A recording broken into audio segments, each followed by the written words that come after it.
So growing up through the years, gaming has been such an amazing part of my life. So many great memories, so many friendships have been developed through gaming. And in this video, I wanted to share with you guys, talk a little bit about gaming as a young gamer versus gaming as an old gamer. A lot of people watching this or kids watching this, I'm probably old enough to be your dad.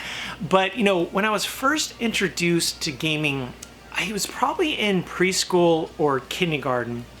And I'll never forget, we were at I don't know if it was an arcade or a pizza parlor. I just knew there were arcade machines.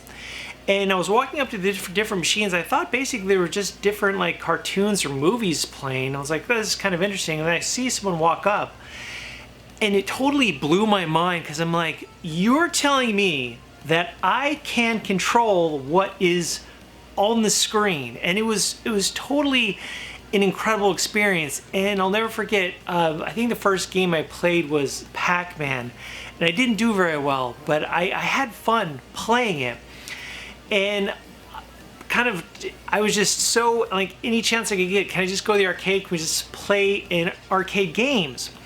Cut to my first day of first grade, and I'll never forget, there was a kid in my class, his name was Daniel, and first day of class, punk kid I got in a fight with Daniel, and our moms kind of exchanged phone numbers afterwards, and Daniel ended up calling me the next day, said, hey Jimmy, sorry about the fight, you want to come over to my house and play some video games?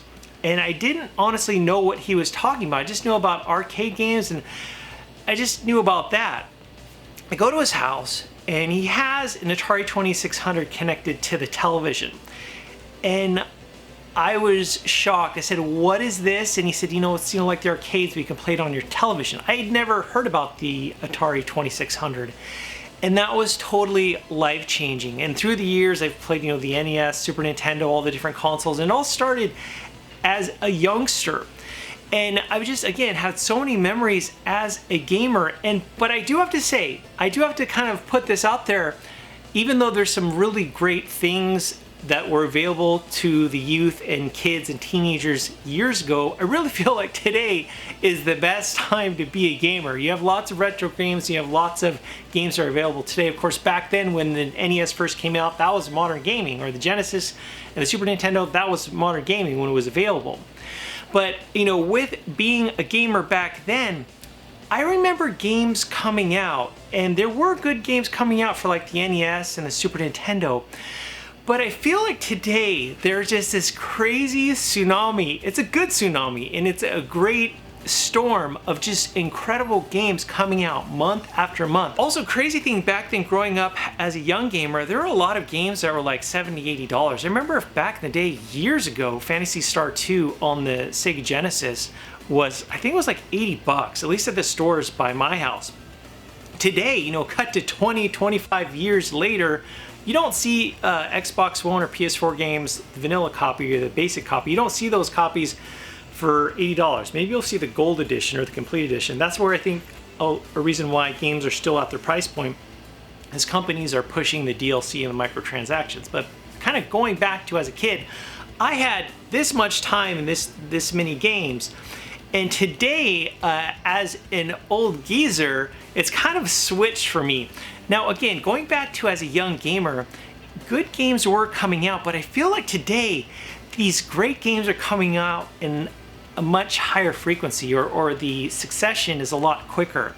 Oftentimes, there'll be like 2 or 3 or maybe even more games, good games, that are coming out on the exact same day. And most people watching, including myself, we can't buy 3 or 4 new games on the same day. That's why I really enjoy making those episodes for Super Cheap Games. So going back, young gamer, time was here, games were here, and today it's like games are here with the super cheap games. Be able to pick up great games for $5, $10, or be able to find great games at garage sales for super cheap or thrift stores.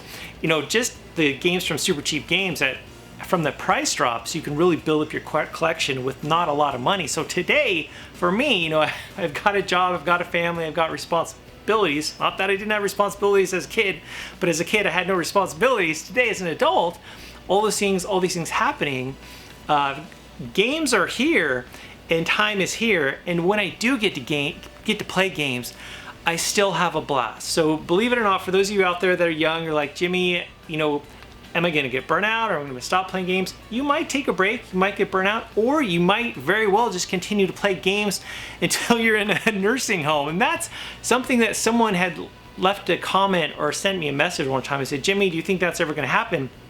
I know you have senior citizens playing video games today. And just like senior citizens played board games in nursing homes, I know this might sound kind of weird, but in the future, that's just a part of culture. People like to read books. People like to watch movies.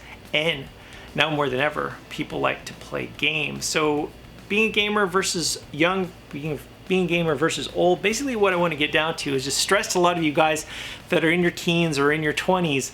Man, now, honestly, in my opinion, is the best time to be a gamer, because if you have you've got a little extra time to spare, you have a great library at your disposal that you can build up for not a lot of money. Now is really a great time to be in gaming. I mean, it's pretty amazing. But anyway, guys, I just wanted to share that with you, and let me know your thoughts in the comment section below. As always, guys, thanks so much for watching. I'll catch you later.